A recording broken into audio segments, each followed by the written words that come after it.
天下哪里有第二个王女精通武艺？早。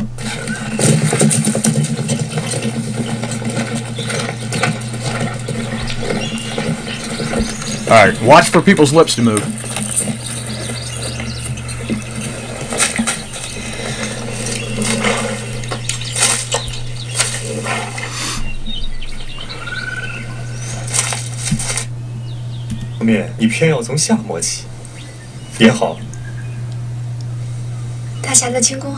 Okay, audio's off by about 2 seconds, but we need to find out if it goes. Okay, audio goes all the way until the end, and it's off by 2 seconds. So we know the audio track is complete, so we can go ahead and safely delete the rest of these files now. And we just got House of Flying Daggers -2.mkv. Alright, click remove all, drop this in here, go down here, remove -2, that way the output is House of Flying Daggers.mkv. Click on the Chinese track, go to format specific options, go to delay in milliseconds, hit -2000, try 2000, that should be about 2 seconds, hit start muxing. Now it's going to dump House of Flying Daggers.mkv into here. The English will be in sync already, and the Chinese will find out if it's in sync or not right here in a moment.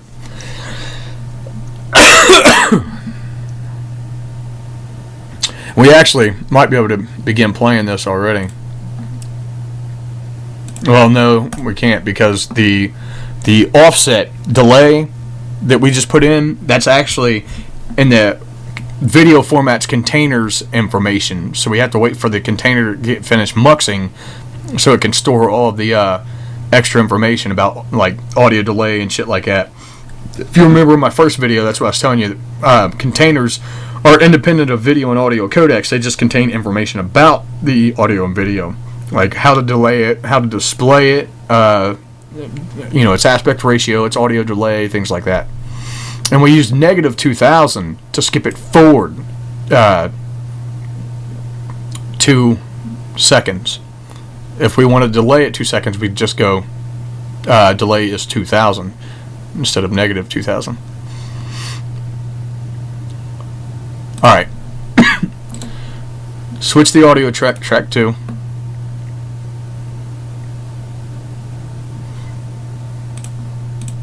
Wait for it to play.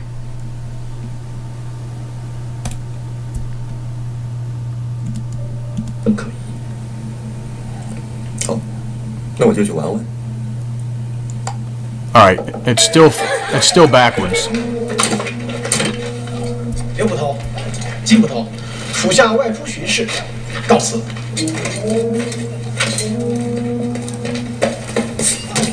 Sometimes it's hard to find a good spot where you can actually sit there and watch their lips very carefully. Alright, that's at least 1 more second behind, so we need to change 2000 to 3000.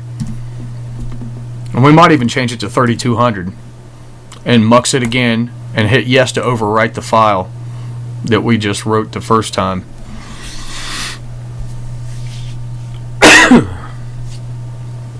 This is a tedious process.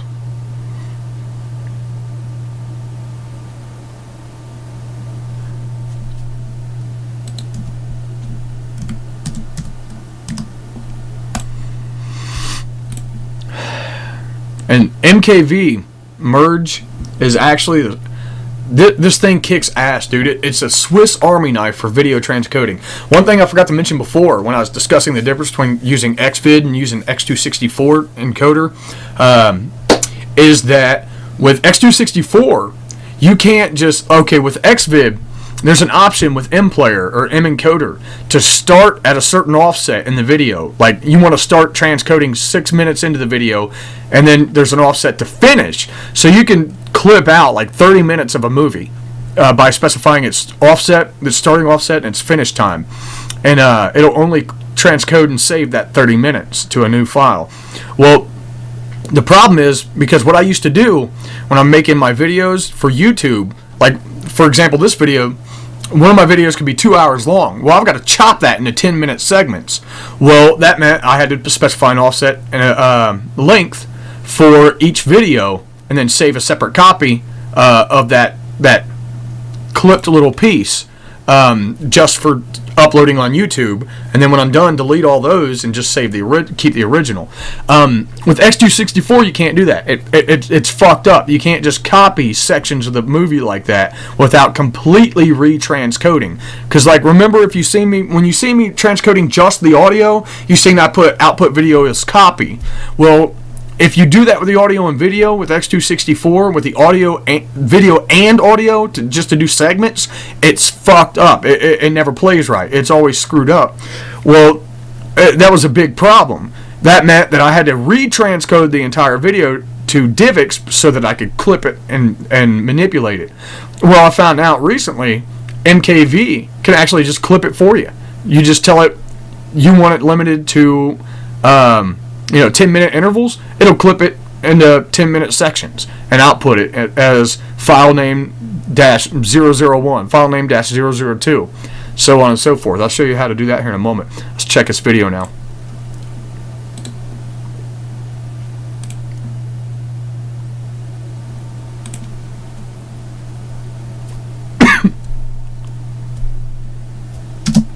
I don't know why I keep getting that stupid little error.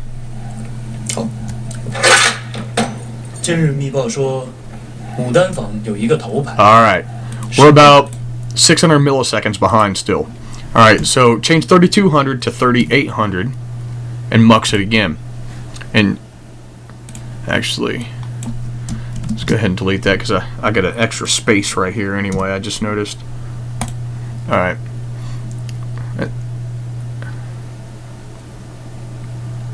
All right. Anyway, I'm gonna let that do that. And we'll fuck with some other video files real quick.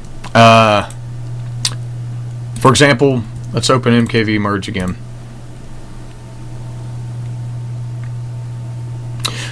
Let's say, for example, we want to take this one, which is about an hour and 20 minutes long, and we want to clip it into 10-minute segments. Go on the global tab, click Enable Splitting, and then instead of after this size, you could put after this duration. Now you could split a high quality movie up to put on several CDs by telling it to split after this size and then putting in your 650 megabyte option. Clicking that option, it'll split it up into CDR lengths to where you can have a high quality movie sprayed over 3 different DVDs or CDs.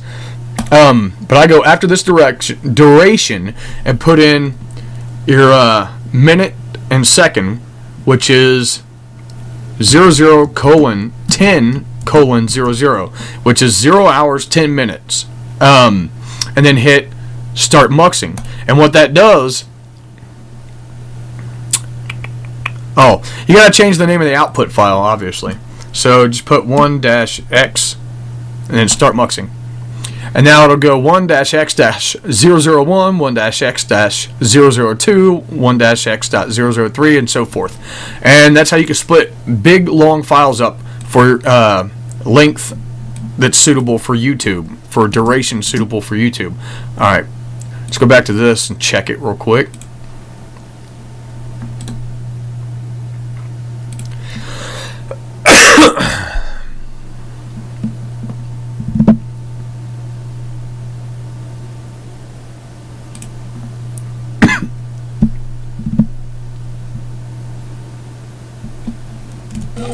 刘捕头，金捕头，州府限我们10天之内查获飞刀门新帮主。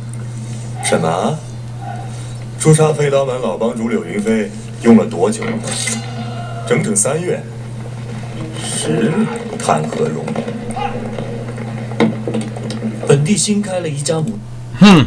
Okay, we went a little bit ahead there. So let's change 3800 to 3600, which is 3.6 seconds. Anyway, all right. The other thing you can do is, for example, I have a bunch of when I first started recording videos for LinuxIntro.com, I actually stopped recording at every 10 minutes. Now, say we wanted to, let's go ahead and remove all, uncheck enable splitting, remove all, and then, for example, I've got, try to find a quick